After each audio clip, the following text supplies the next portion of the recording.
Good morning वाले दोस्तों, कैसे हैं आप। उम्मीद करते हैं कि आप सब लोग बहुत ही अच्छे से होंगे। जगतदल माँ भगवती मॉडर्न स्कूल के इस इंग्लिश ग्रामर के डिजिटल क्लास में एक बार फिर से आप सबका हार्दिक स्वागत और अभिनंदन। दोस्तों, जैसा कि प्रत्येक बार में हम कुछ ना कुछ आप लोगों के लिए नया अपडेट लेकर आते हैं, आज फिर इंग्लिश ग्रामर का एक टॉपिक लेकर के आए हुए हैं। दोस्तों, यदि हमारा वीडियो अच्छा लगे तो लाइक शेयर कमेंट करना न भूलें, सब्सक्राइब कीजिएगा, जिससे हमारा प्रत्येक वीडियो आपके पास ऑटोमेटिकली अपडेट आपके पास पहुंचता रहे। सबसे पहले नोटिफिकेशन पाने के लिए एक छोटा सा बेल आइकन है, उसे भी आप जरूर दबा दें। तो दोस्तों, चलते हैं। हम आज आपको स्टार्ट करने वाले हैं प्रेजेंट परफेक्ट टेंस का। तो हम लोग चलते हैं प्रेजेंट परफेक्ट टेंस की ओर। प्रेजेंट इंडिविजुअल हमने पढ़ाया, प्रेजेंट कंटिन्यूअस समझना बहुत ही जरूरी है दोस्तों, क्योंकि अगर आप उसकी परिभाषा को नहीं समझ पाएंगे, उसकी परिभाषा को नहीं जानेंगे, तो फिर उसको बनाने में का क्या औचित्य रहेगा। तो सबसे पहले आप जानें कि किस प्रकार के वाक्य को हम प्रेजेंट परफेक्ट के दायरे में रखते हैं। तो दोस्तों, हम लोग चलते हैं प्रेजेंट परफेक्ट टेंस की ओर। ये प्रेजेंट परफेक्ट टेंस क्या है, प्रेजेंट परफेक्ट टेंस का मतलब क्या होता है, सबसे पहले इस रहस्य को जानना जरूरी है। जैसे हम प्रेजेंट इंडिफिनिट के बारे में बताए थे कि सर्व में सत्य को दर्शाता है, कंटिन्यूअस को बताए थे कि वह काम जारी रहने का संकेत देता है, वैसे ही प्रेजेंट परफेक्ट टेंस का भी कुछ परिभाषा है दोस्त। तो उसका परिभाषा है क्या, उसकी परिभाषा कि काम वर्तमान समय में शुरू होकर वर्तमान समय में ही समाप्त हो जाए, तो उस प्रकार के वाक्य होते हैं, तो वे वाक्य क्या कराएंगे, प्रेजेंट परफेक्ट टेंस के वाक्य माने जाएंगे। अब जैसे वह खा चुका है, दोस्तों समझने के लिए हम बोल रहे हैं, वह खा चुका है मतलब क्या होता है, अभी अभी वो वर्तमान काल में वो खाना शुरू किया था और तत्काल तुरंत अभी बोलने के कुछ क्षण पहले तक वो क्या किया है, वो खा चुका है। यानी वर्तमान काल में ही काम शुरू हुआ है और वर्तमान काल में काम को क्या हुआ है, समाप्त हो गया है। तो इस प्रकार के वाक्य क्या कहे जाएंगे, प्रेजेंट परफेक्ट टेंस के वाक्य माने जाएंगे। अब हम आते हैं, जैसे दिया है रवि पढ़ चुका है, वह खा चुका है। यहाँ देखिएगा दोस्तों, खा चुका है यानी वह खाना जो है, वो खाना तो शुरू किया था वर्तमान काल में ही और उसी समय वो खाकर उठ भी चुका है, मैंने उठ गया है, यानी वो खाना संपूर्ण हो गया उसका।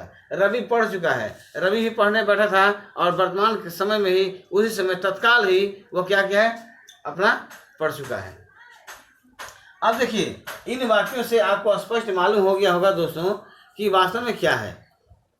तो पहचानने की विधि क्या है, पहचानने की विधि, जिस हिंदी वाक्य के मुख्य क्रिया के अंत में चुका है, चुकी है, चुके हैं यदि लगा हो, तो उस प्रकार के हिंदी वाक्य को हम क्या समझते हैं, प्रेजेंट परफेक्ट टेंस के दायरे में रखते हैं, अर्थात उस प्रकार के वाक्य प्रेजेंट परफेक्ट टेंस के वाक्य माने जाते हैं। अब हम उसमें भी देखते हैं, जैसे देखिए शिक्षक अंग्रेजी पढ़ा चुके हैं, ये शिक्षक अंग्रेजी को क्या किए हैं, पढ़ा चुके हैं। ये पढ़ाना क्या है भैया, क्रिया है। अब पढ़ाने के साथ क्या लगे हैं, चुके हैं, यानी कि मुख्य क्रिया के साथ क्या जुटा है, चुका है, चुकी है, चुके हैं में से जुटा है। मैं भोजन कर चुका हूँ, भोजन करना क्या है, क्रिया है, लेकिन इस क्रिया के साथ क्या जुटा है, चुका हूँ। इस तरह से चुका है, चुकी है, चुके हैं, चुका हूँ यदि लगा हो किसी वाक्य के मुख्य क्रिया के साथ, तो हम उस वाक्य को प्रेजेंट परफेक्ट समझेंगे और उसे उस प्रकार के वाक्य को उसी नियम से ही भी बनाएंगे। तो अब चलते हैं बनाने की विधि की ओर। हाँ दोस्तों, हम आते हैं बनाने के नियम पर। बनाने का नियम क्या है, कैसे हम बनाते हैं, कैसे हम पहचानते हैं कि वह प्रेजेंट परफेक्ट टेंस के ही वाक्य हैं। तो सबसे पहले हमको यह देखना होगा कि जिस हिंदी वाक्य के मुख्य क्रिया के अंत में चुका है, चुकी है, चुके हैं लगा हो, तो उस वाक्य में हमें दो परिवर्तन करने होते हैं, ओनली टू चेंजिंग। नंबर 1 कि उसके सहायक क्रिया हेल्पिंग वर्ब हैज और हैव कर देंगे, और उसका जो मेन वर्ब है, मेन वर्ब में वर्ब का तीसरा फॉर्म लिखेंगे, यानी प्रेजेंट पास्ट पार्टिसिपल, ये पास्ट पार्टिसिपल लिखेंगे। जैसे एक और हम ये दे रहे हैं, जैसे मान लीजिए कि हमने ईट है हमारा V1, 8 हो गया हमारा V2 और ईटेन ईटेन जो होगा इसका ये V3 हो गया। तो हम जब इसका प्रयोग करेंगे तो ईटेन का प्रयोग करेंगे, यही है V3। तो V3 का जब हम प्रयोग करेंगे यानी वर्ब के तीसरे फॉर्म का जब हम प्रयोग करेंगे तो वह वाक्य हमारा पूर्ण रूप से कंप्लीट हो जाता है। जैसे हम देखते हैं वह खा चुका है, वह खा चुका है। ही, अब ही के साथ क्या लगेगा? हैज लगेगा। ऑफ कोर्स हैज ही लगेगा, क्योंकि प्रत्येक सिंगुलर नंबर के साथ हैज का प्रयोग करेंगे और प्रत्येक प्लूरल के साथ हम हैव का प्रयोग करेंगे। इस बात को विशेष रूप से ध्यान रखिएगा भैया कि सिंगुलर नंबर सब्जेक्ट अगर रहेगा तो हम किसका प्रयोग करेंगे? हैज का। हम हैज का प्रयोग करेंगे। और सब्जेक्ट अगर प्लूरल नंबर में होगा तो हम क्या करेंगे? हैव का प्रयोग करेंगे। जिसमें आई के साथ भी हम किसका प्रयोग करते हैं? हैव का ही प्रयोग करते हैं। यू के साथ में भी किसका प्रयोग करेंगे? हैव का ही करेंगे। वी के साथ भी किसका करेंगे? हैव का ही करेंगे। यानी कि आई और यू के साथ भी हम हैव का ही प्रयोग करेंगे, हैज का नहीं करेंगे। जबकि आई क्या है? फर्स्ट पर्सन सिंगुलर नंबर है। फिर भी सिंगुलर नंबर होने के बाद भी आई के साथ हम हैव का प्रयोग करते हैं, ऐसा नियम है। तो अब हम चलते हैं कि वह खा चुका है, यानी ही हैज, नियम के अनुसार हैज रहेगा क्योंकि यह एक वचन है। यह क्या है? Singular number.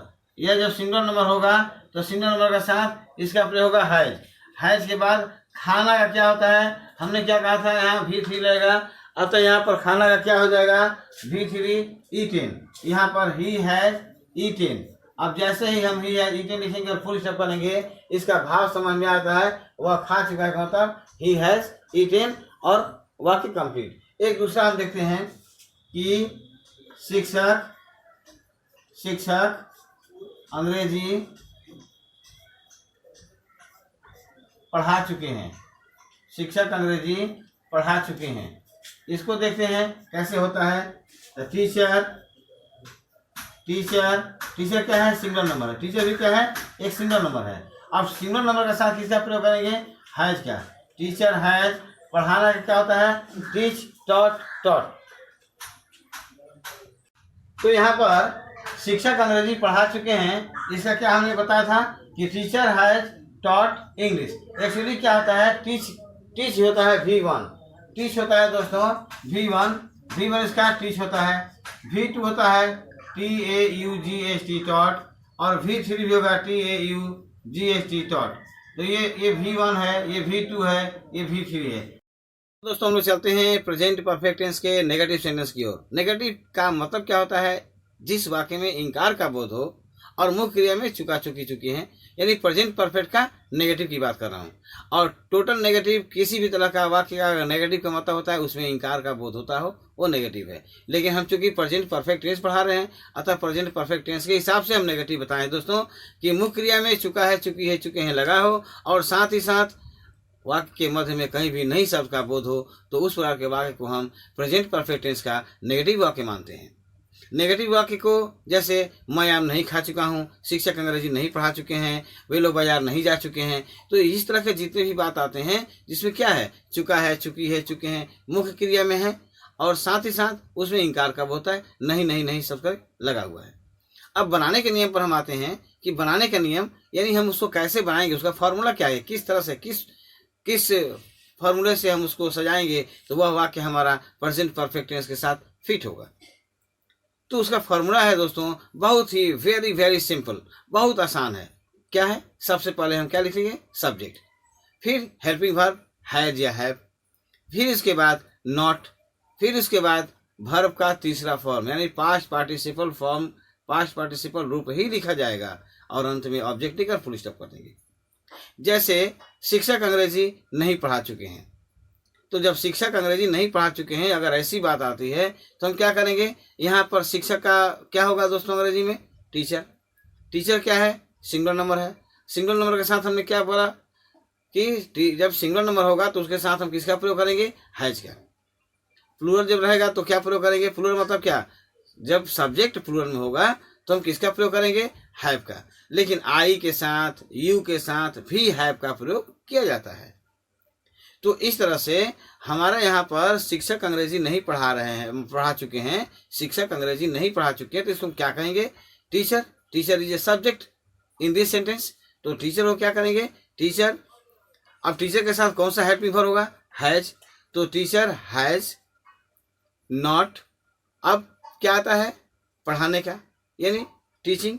टीच, टीच का क्या होता है? V3 taught, TAUGHT taught. तो teacher has not taught English, full stop.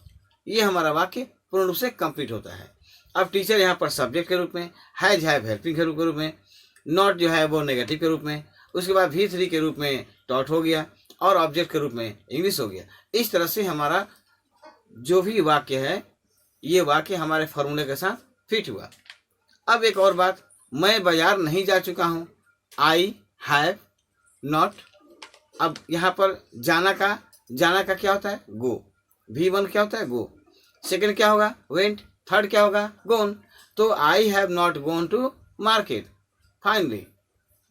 इसके बाद एक और एग्जाम्पल हम दे रहे हैं कि अब एक और है, हम सवाल नहीं बना चुके हैं। तो क्या होगा? यहाँ पर जब सवाल बनाने की बात आती है तो हम उसको वर्ब के रूप में सॉल्व लिखते हैं। तो जैसे ही बात आती है कि हम सवाल नहीं बना चुके हैं, तो यहाँ हम आया। हम का मतलब वी माने हम लोग, एंड दैट इज क्या है? प्लूरल है। तो we have not solve. Solve क्या होता है? V1। सॉल्व क्या होता है? V2। सॉल्व क्या होता है? V3। तो इस तरह से हमने क्या किया कि we have not solve the sums. Clear? सवाल हल कर दिए। हमने सम्स लगाया, तो यहाँ कहीं आप सम भी लिख सकते हो या सम्स भी लिख सकते हो, नो प्रॉब्लम। सवाल तो अब सवाल बनाया तो सवाल एक भी हो सकता है, कई भी सवाल हो सकते हैं।